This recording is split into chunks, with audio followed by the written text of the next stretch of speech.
Hello my dear YouTuber friends, and I do hope you're all keeping well. Welcome to this new video. This one's about us airing our frustrations with Microsoft Flight Simulator. Fantastic flight sim without a doubt. The best of the best for me and for many of you as well. But there are obvious frustrations which are not typically portrayed in videos about flight sim. They tend to concentrate upon the positives, whereas this is obviously highlighting the frustrations that people still have with the sim as a whole. I did put up a recent community post, and there people were posting their issues and frustrations, and obviously this is the respective video for that. So in this video, I'm going to highlight some of the more common frustrations and issues that are still about in the sim, and then I'll come back to the community post and talk about one or two of your issues and frustrations as well. Listen, that's enough dilly-dallying. Let's get on with this video.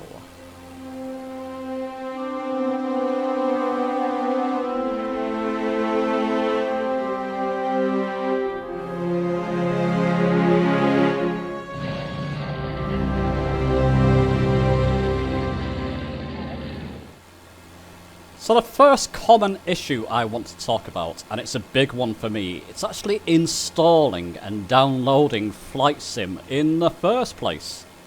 I made a video some time ago about problems downloading Flight Sim, highlighting those problems. I talked about the first time I downloaded it, no real problems, although it was very slow and still is on PC.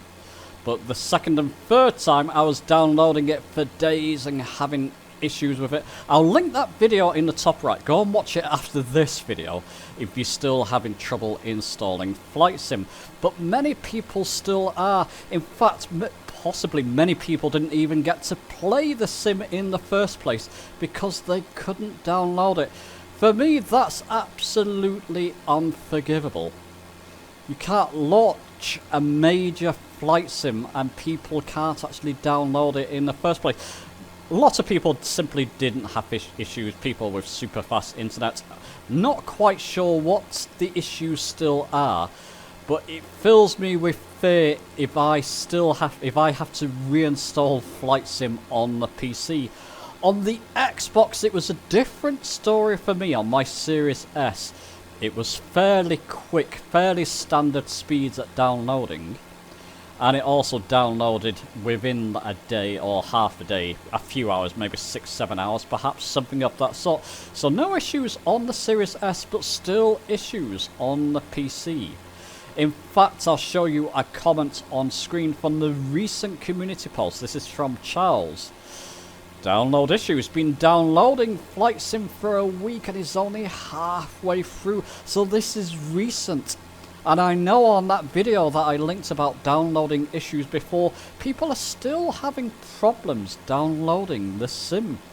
How can you have faith in a sim that relies on internet connectivity to update the world around you if you can't download it in the first place?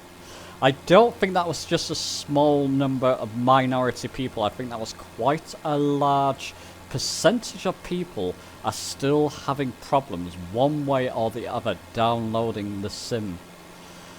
It just boggles the mind. It's probably the biggest frustration generally overall for me in Flight Sim.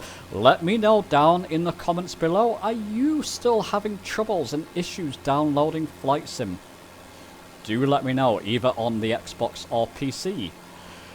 Okay. With that frustration out of the way, let's move on to the next. Okay, for my second common frustration, and it's a big one, and you will all know this, no doubt. It's CTDs, crash to desktop. A lot of you have no doubt experienced that. I've experienced it myself. It was incredibly worrying at one time. Back a few sim updates ago, I was getting quite a lot of them on PC. I mean, I was getting them very, very often. And I was live streaming. It's not happened yet, touch wood, on live streams for me. But it was a worrying time, and I know people are still having issues with this. In fact, on that community posting that I posted the other day, Steve Ross commented, he's one of my YouTube members, very disappointed to hear this.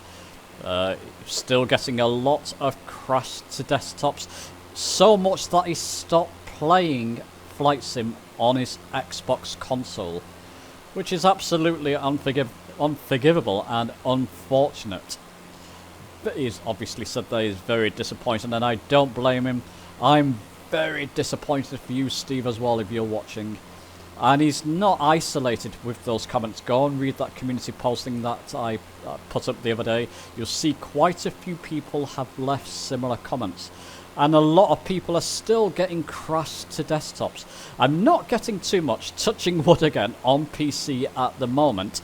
On the Series S, I rarely get them, thankfully. I know people are getting them on the Xbox, perhaps the Series X more. It's grunting out that little bit more power. Let me know down below if you're still experiencing this and it's having a detrimental effect on your flight simming. Horrible when it happens, especially if you're partway through a long flight.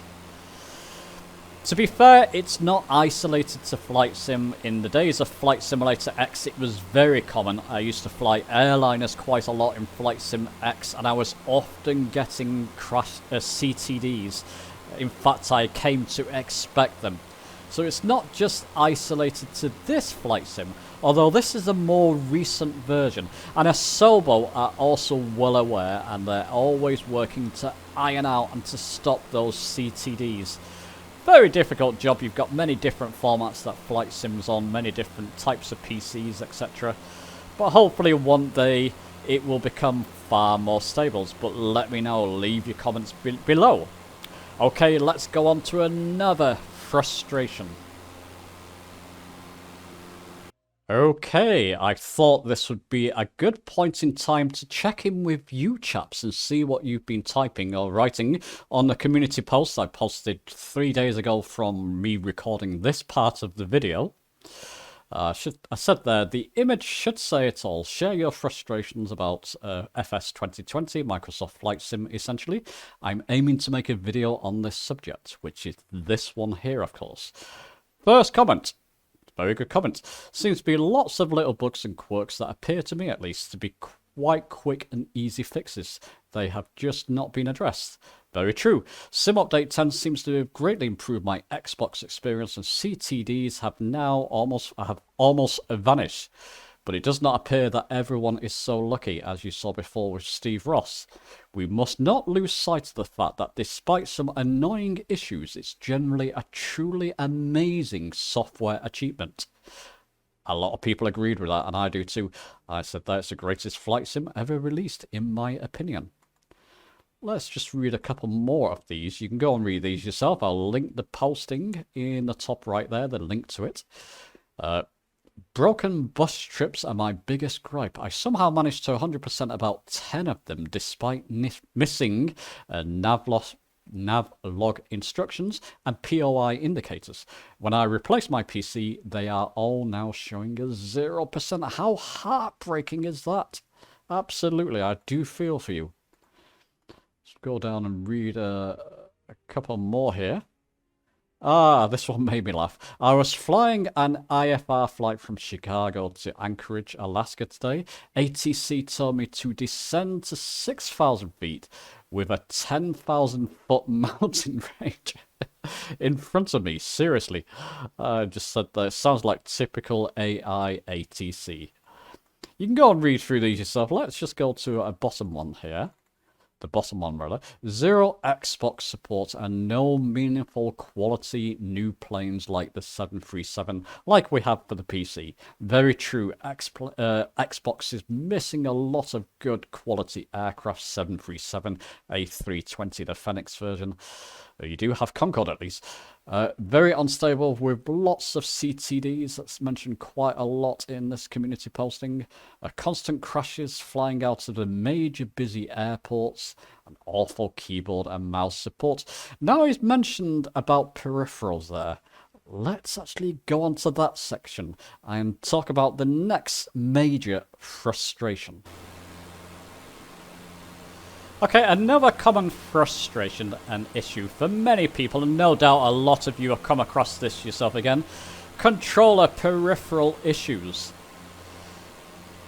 Now this happened to me and a lot of us, it happened to a lot of us recently after Sim Update 10 on the Xbox consoles. We suddenly lost a lot of our profiles for the Velocity 1 and Holtas 1.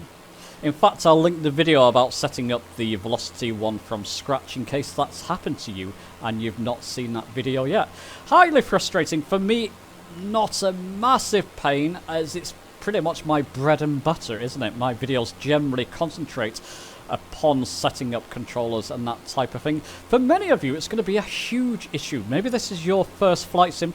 You don't really know about setting up. You just want a plug and play solution.